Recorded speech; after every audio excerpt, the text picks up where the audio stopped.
Hey, good evening, scrappers. What do we call the ladies? Scrapetts? I don't know. Let's start something here. Let's start something. Good evening, scrappers and scrapetts. It's Saturday night. It's kind of chilly.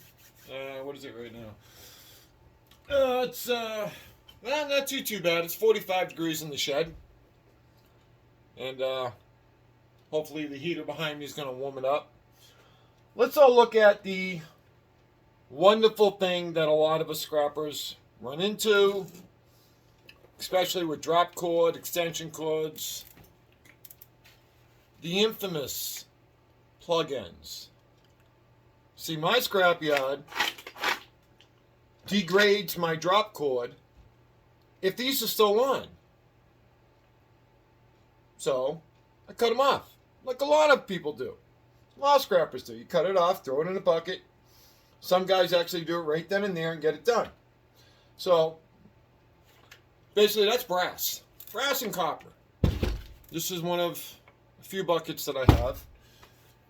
And, need yourself a trusty vise.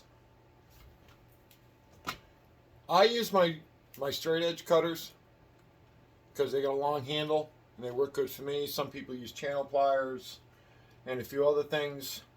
Now I set myself up. I got a bin for the brass. Got my little cup here for the copper. Got the vise. Then I got a 5-gallon bucket right below my vise. That's how I always do it. Now, you will hear that some people, believe it or not, boil these in hot water. Get the rubber soft. And then you got to let them cool down a little bit, and then they pop right out. I don't do it because you're going to boil these in your house in a pot on your stove. You don't know where they've been. Well, you have an idea, but you're going to be burning stuff up and be boiling it, which means you're going to release stuff into the air. And I don't know about you, I don't want that in my house. Plus, my wife would kill me. She would absolutely kill me. So basically, folks, real simple. Get in the vise, grab it. Now I give it a little twist, and then I peel it back. And there you go. You got the brass and the copper. Sometimes you get it, twist the copper a little bit. I snip it right off. Throw brass in one bin, the copper in the other. And there you go.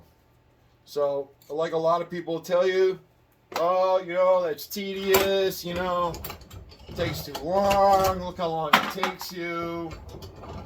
And I tell you right now, it doesn't take that long. The reason why it's taking a little longer right now is because of the fact that I'm doing a video. Otherwise, you're going ahead, I'm talking, trying to show you. Spin it up, kick it off right in the bucket, drop another one in, and then do it again. I give them a little twist. Sometimes they just break right off, which, to me, I find the better ones. Those are fast. Sometimes they make the bucket. Sometimes they don't. I got myself a nice comfy chair. Sit right here. Sometimes I'll have the radio on in the back. I got my TV right here. I'll be watching TV. And I just go ahead and just go to town. Now I started doing this about a half an hour ago before I realized, hey, let's just do a quick video on this and show people what I'm talking about. Some people just go ahead and throw these right in the shred or in the trash or in a shit ton of, excuse my language, into a bunch of 5-gallon buckets. And say, hey, I'll deal with them later. Well, I do that. I'm that guy. I'm that guy that'll do that.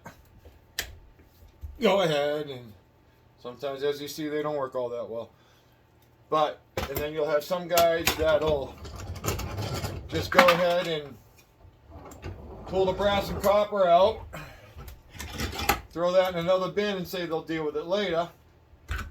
I like to twist off, trim the copper right now, because I've done it the other way and it's ended up being a tangled mess. So I don't want to deal with the tangled mess. If I keep getting the ones that don't want to come off, I throw that to the side and I keep going. I'll just snip that one off later. Right out. Look at that. See this one here? We got some nickel plated copper. That's alright, because that copper is going to go in the number 2 copper bin, which is right by my feet. So it all depends on how you want to do it. You know, these go in a 5-gallon pocket and then they go in my recycle bin. Why? It's rubber. It can be recycled, and that's usually how I do it. So hopefully it's informative. Hopefully this works for you. If you got any other suggestions or other any tips or tricks on how to get them out. I've seen people crush the teeth in the device and just rip the whole thing off. And, you know, there's so many probably different ways you can do it. Some people say they sit in their house watching TV doing it right on their couch. It all depends on how you want to do it. I like to come out to my shed, my tool room, whatever you want to call it. I turn on the TV. Wife's off doing her thing, I'm doing my thing, and I get things done. So, folks, have yourself a great evening. Try to stay warm. It's actually kind of chilly down here in North Carolina, and I guess we got some snow coming this weekend. Yeah, in North Carolina. But I guess it's supposed to hit all the way down to Georgia and Alabama. All right, scrappers, come on, please like, subscribe, and let's leave it better than we found it. Later, guys.